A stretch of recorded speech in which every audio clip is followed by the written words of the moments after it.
Bonjour et bienvenue dans l'invité de Thierry Dim. Nous avons le plaisir d'accueillir aujourd'hui M. John Clapeau. Monsieur Clapeau, bonjour. Bonjour, merci de me recevoir. Vous êtes le propriétaire de la marque Turbocraft. Turbocraft est une marque américaine de bateaux de plaisance et que vous avez récemment racheté. Comment est-ce qu'on se sent après un tel investissement? Alors, l'investissement, il est à ce jour un peu moins monétaire que humain, puisque ça fait à peu près 3 ans et demi, 4 ans que je déploie beaucoup d'énergie et aussi quand même de l'argent pour justement faire renaître cette marque américaine qui date de la fin des années 50.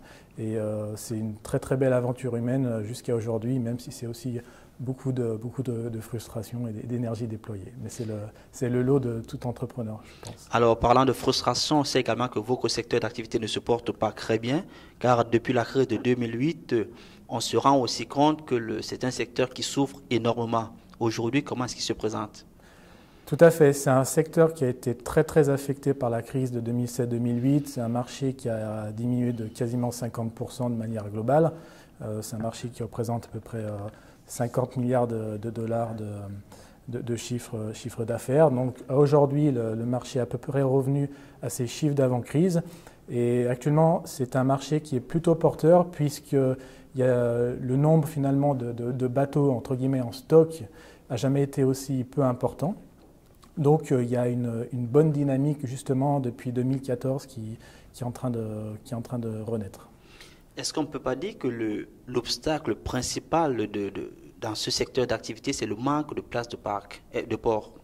Alors complètement, c'est un vrai problème, et notamment en France, pour prendre l'exemple du littoral français, où effectivement les ports sont saturés parce que de nombreux professionnels appellent les bateaux poubelles qui finalement restent là quasiment ad vitam aeternam, pourrissent, ce qui fait que la plupart des plaisanciers qui souhaitent acquérir un bateau et en profiter doivent attendre 5 ou 10 ans.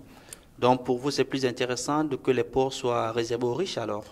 Non, je ne pense pas que ce soit une question de riche ou pauvre. Je pense que le vrai enjeu, c'est de pouvoir profiter de son bateau. C'est de la plaisance, justement, ça doit être un plaisir.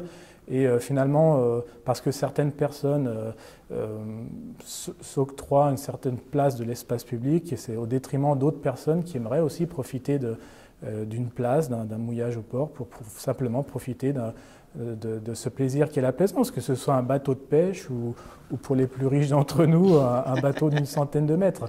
Mais je pense que les plus riches n'ont finalement pas ce problème et n'ont pas besoin d'attendre. Ils peuvent racheter un bateau et le revendre pour mettre le nouveau à la place. Mais on peut peut-être aussi dire que c'est une question d'organisation, parce qu'ailleurs, ça s'organise différemment. Alors complètement, si vous prenez un peu l'antithèse, le contre-exemple, c'est le marché américain, où finalement il y a énormément de ports à sec, comme ils appellent, où c'est finalement des sortes de grands hangars, où finalement vous pouvez stocker énormément de bateaux.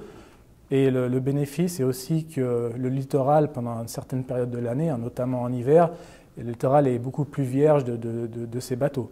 Parce que je pense que c'est un double bénéfice. Un, c'est entre guillemets plus démocratique parce qu'il y a plus de ports, plus de places, donc plus de gens peuvent profiter de la plaisance. Et aussi, finalement, il y a un aspect écologique puisque vous avez moins de bateaux qui pourrissent tout au long de l'année. Voilà, donc je pense que c'est, à mon sens, l'exemple à suivre. Et c'est aussi pour ça que c'est une zone géographique où la plaisance repart très très fort. Alors, revenons peut-être à votre situation. Vous avez repris la marque Turbocraft. Le projet, comment est-ce qu'il se présente aujourd'hui? Alors, le projet aujourd'hui se présente extrêmement bien. On a énormément d'échos positifs de la part des journalistes, notamment dans la presse spécialisée. On a de nombreux articles publiés ou en voie de publication, même dans certains grands titres, même comme le Financial Times, pour ne pas en spécifier un. Et je dois dire qu'en fait, l'intérêt qu'on suscite aujourd'hui, c'est un peu la combinaison du storytelling, comme on dit en marketing, donc la marque et ce qu'elle présente en termes d'héritage, et le design qui est, à mon sens, un design vraiment très réussi. Alors bon, je peux montrer juste la petite plaquette, et ne serait-ce que le profil du bateau qu'on a créé. Il qui un petit peu reprend les codes des bateaux classiques, des Riva d'antan, bien sûr avec une ligne beaucoup plus contemporaine et un peu plus racée.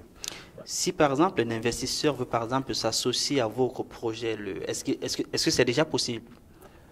C'est non seulement possible, mais c'est quelque chose que je souhaite et que je vais essayer de concrétiser, puisque l'idée c'est qu'aujourd'hui c'est un projet qui est porté sur mes fonds propres, mais pour concrétiser le projet, il va falloir une certaine somme qui requiert des vrais investisseurs. Donc je suis tout à fait exactement ouvert, je suis prêt à justement ouvrir le capital de la société pour concrétiser le projet et relancer la marque.